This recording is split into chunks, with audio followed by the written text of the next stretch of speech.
Good morning, student.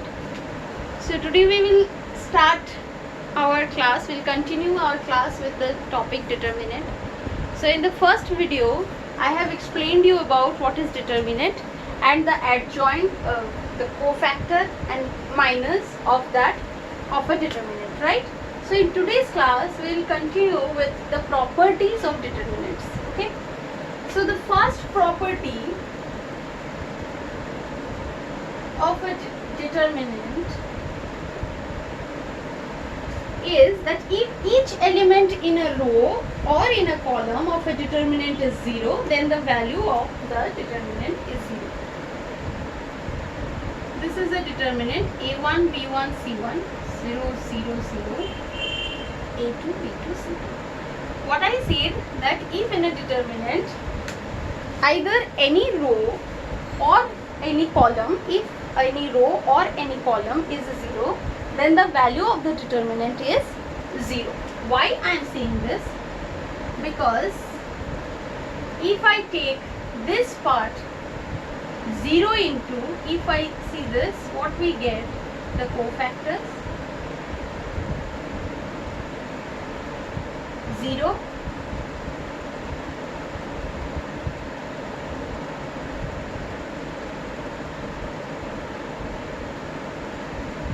see, now if whatever value it is, we have 0, 0, 0 here, so total value will be 0. Okay. Now the second property. So I hope you have understood the first property, that if any row or any column of a determinant is 0, then the value of the determinant is 0. Now the second property is, if each element on one side of a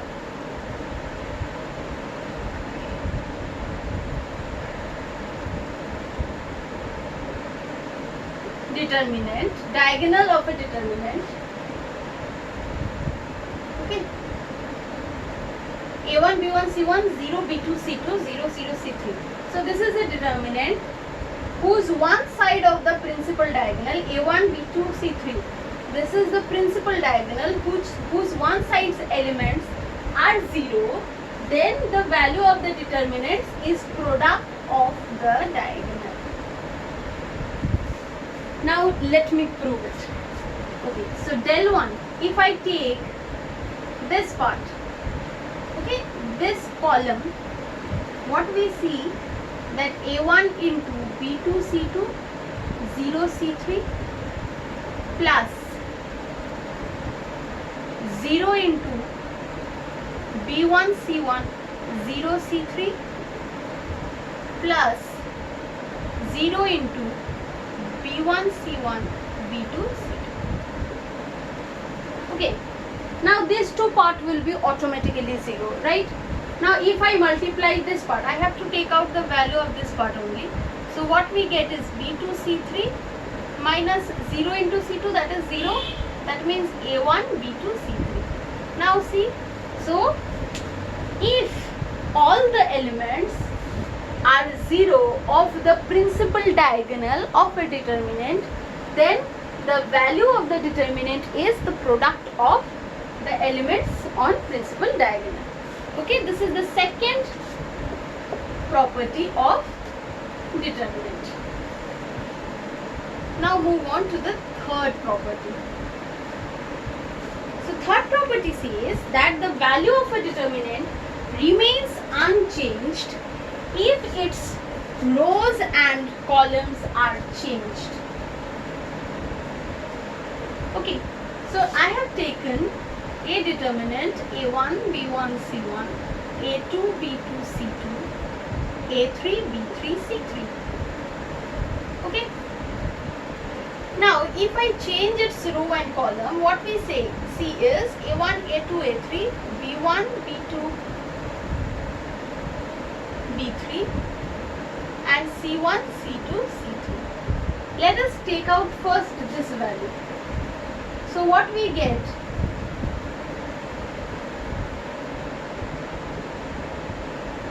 I am taking this row, okay? So plus minus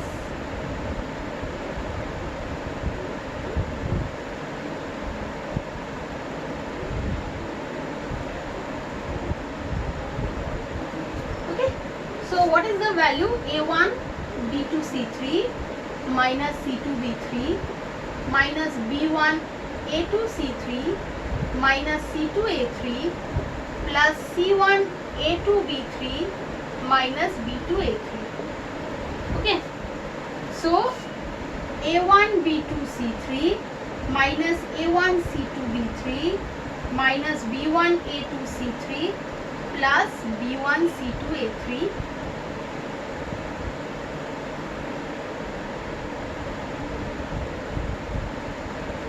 So this is the value of the first determinant. I am not rubbing this part as the place is very small, so I am rubbing this part, and let us take out the value of this determinant. Okay, so if I take this one, A1 B2 C3 minus B3 C2 minus A2, that means B1 C3 minus B3 C1. I have skipped one step. If you want, you can do it by yourself. I hope you get it. So A1 B2 C3 minus A1 B3 C2 A2 B1 C3 plus A2 B3 C1 plus A3 B1 C2 minus A3 B2 C1. Now if we do see A1 B2 C3 A1 B2 C3 minus A1 C2 B3 minus A1 C2 B3 minus A2 B1 C3 A2 B1 C3 A2 B3 C1 A2 B3 C1 A3 B1 C2 A3 B1 C2 positive and minus A3 B2 C1 minus A3 B2 C1. See, the value is same. So property 3 of determinant says that if we changes the row and column of a determinant, then the value remain same. Now property 4 says that if I want to change position of rows or position of column of a determinant inside the determinant, then what happens is that the value of the determinant just changes in sign. Means A1 A2 A3 B1 B2 B3 C1 C2 C3. Now I want to exchange the row. Okay, I want to change the rows, position of rows. So just what I have to do is I have to take minus and I can change the row. And how many times I am doing it, I have to add that many number of minus. Means minus, suppose I am changing it for m number of times, m can be any natural number, then I have to multiply minus 1 m number of times. Okay, that is the property 4. Now the property 5. Let's see what is said in property 5. I hope you understand this.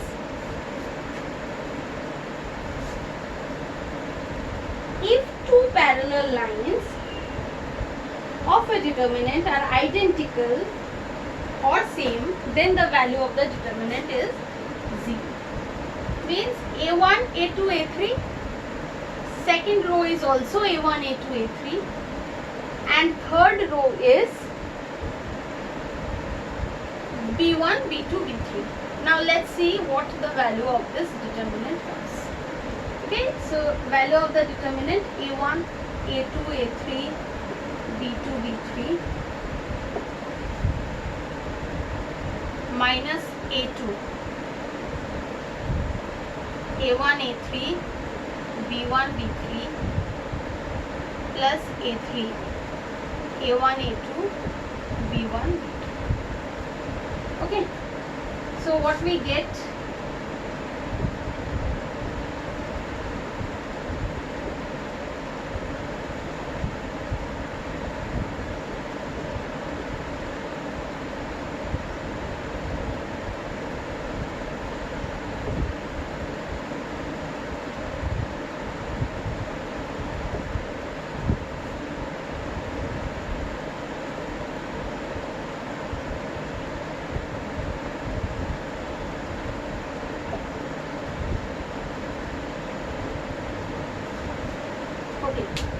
A1, A2, B3. See, A1, A2, B3. A1, A3, B2. A1, A3, B2. A2, A3, B1. A2, A3, B1. So value is 0. That means the statement which I said, that is correct. If any two row or any two column of a determinant is 0, determinant is equal, then the value of the determinant is 0. Okay. Now let us move to the sixth property, that if each element of a row of a determinant is multiplied by the same number k, then the value of the new determinant is k times the value of original determinant.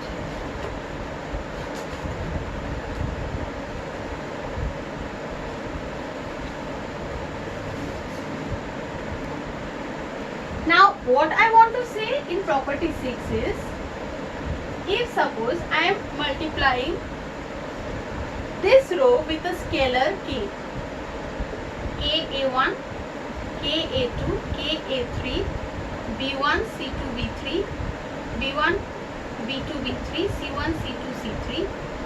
So if what is the value of the determinant before multiplying this k, if we multiply any row or any column with this scalar k, then after multiplying, the value which will come, that will be nothing but multiplied by k of the previous value of the determinant. Means I am taking a 1, 2, 3, 4. This is a determinant. What is the value of this? Minus 2, right? Now if I am multiplying first row with 2, 2 ones are 2, 2 twos are 4. Okay. Now what is the value of the new determinant is minus 4. Now if you see that minus 4 is nothing but minus 2 into 2. 2 is which one? The scalar which I have multiplied with the determinant. So that is what the property 6 says, that if we multiply any determinant with a scalar, the new value which comes, that is exactly the multiplication of the previous value of the determinant with the scalar k. Okay, so that is property 6. Now property 7. Property 7 says that if each element of a row of a determinant consists of sum of 2 or more terms, then the determinant can be expressed as the sum of 2 or more determinants whose other rows are not altered. Means A1 plus B1, C1, D1, A1 plus B, A2 plus B2, C2, D2, A3 plus B3, C3, D3. This is a determinant, suppose given, where in one row each terms are the summation of two different terms. So what we can do is, we can split it and we can write it in the two different determinants, and we will get the equal value, exact value, which we would have get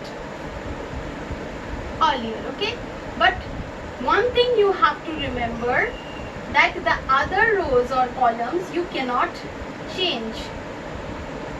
Means I have split only this part, I haven't changed anything in this two. This two will be remain same as it is. Okay, so property 7 says that when each term of a determinant of a row, or either a row or either a column, we can split it into two different matrices without changing the remaining rows or columns which are intact, okay, which are given single. Okay, so I hope you have understood. Property 8.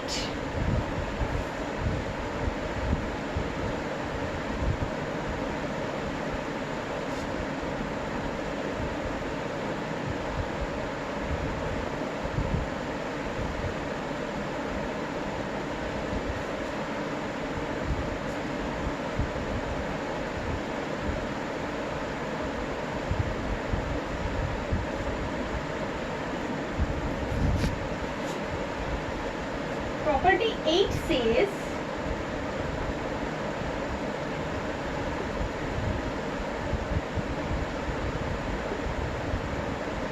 that if we want to add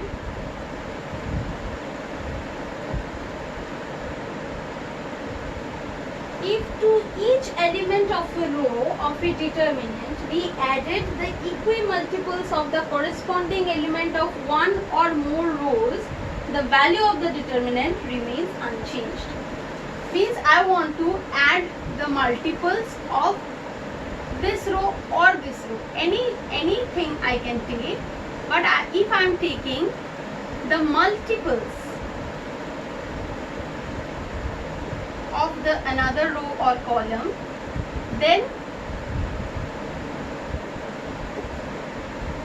the value of the determinant will be unchanged. Why I am saying so? See, I have multiplied the second row with one scalar, that is k, and I have added this with the first column of the matrix, the original matrix. Now just according to property 7, I can split it into two matrices, two different matrices.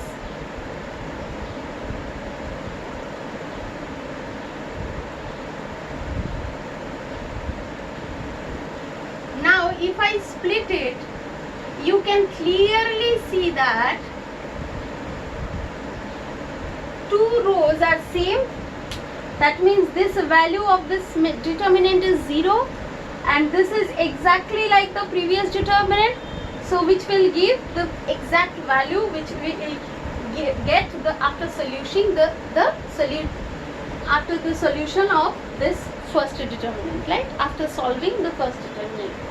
So property 8, again I repeat, if we add the multiples of another row to the particular row or a column, okay, the matrix we get, that value will be exactly equal to the previous value of the original determinant.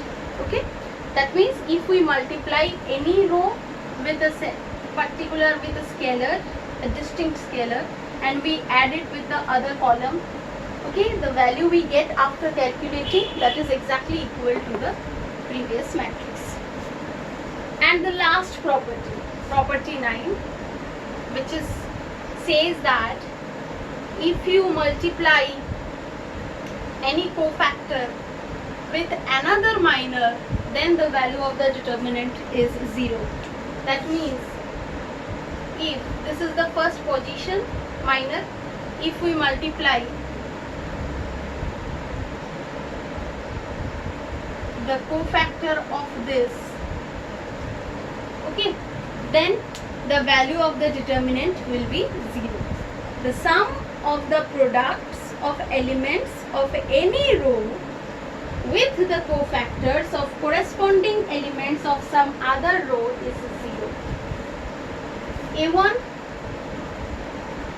is the minor. If I take the cofactor of any other, either of this or of this, then the value we get, that is equals to 0.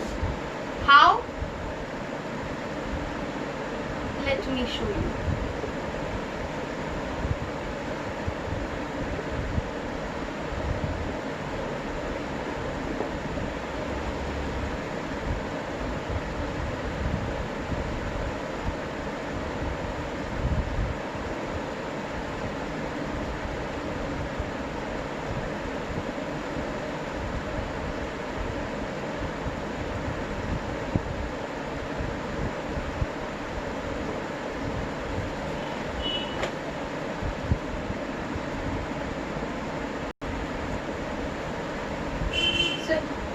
A11,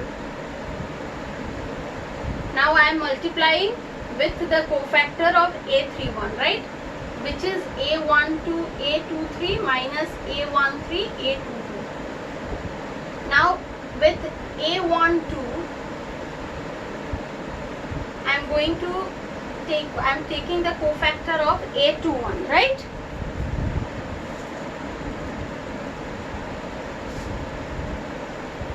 For A32, what I get is A11, A23 minus A13, A21. Okay, and for A13, I have taken A33's coefficient, that is A11, A22 minus A12, A21. So see, A11, A12, A23.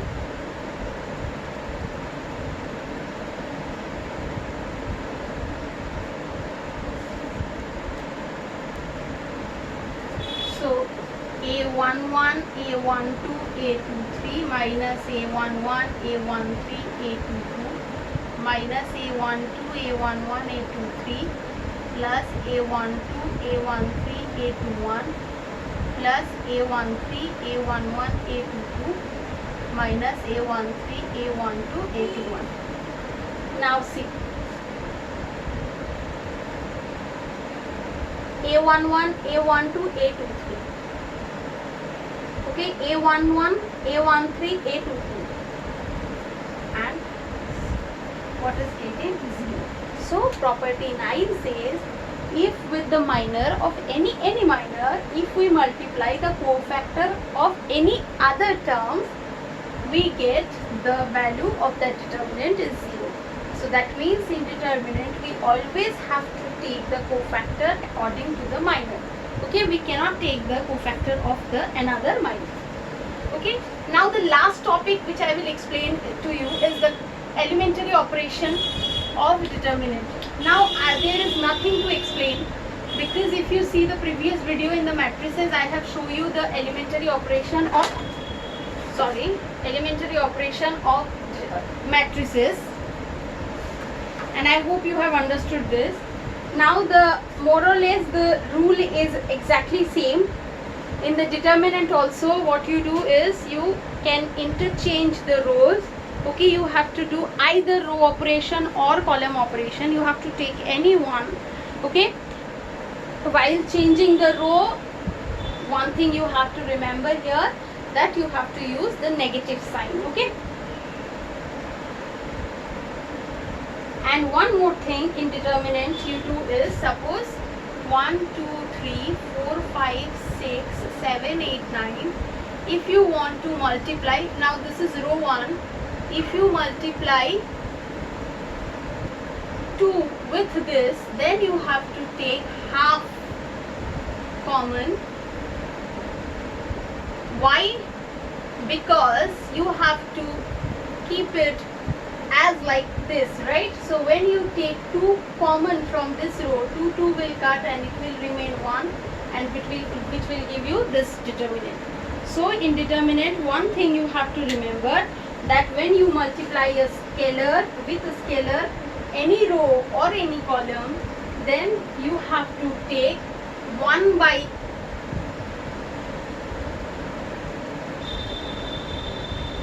k on the same step. Okay, that is all about elementary operation and determinant. You can see the previous video where I have explained you the elementary operation, and from there I hope you will get it. Okay, so that's all for today's class. In this class we have learned about all the properties. Please rewind the video and listen it again if you have any problem in any other property, and listen it. I hope you will get it then.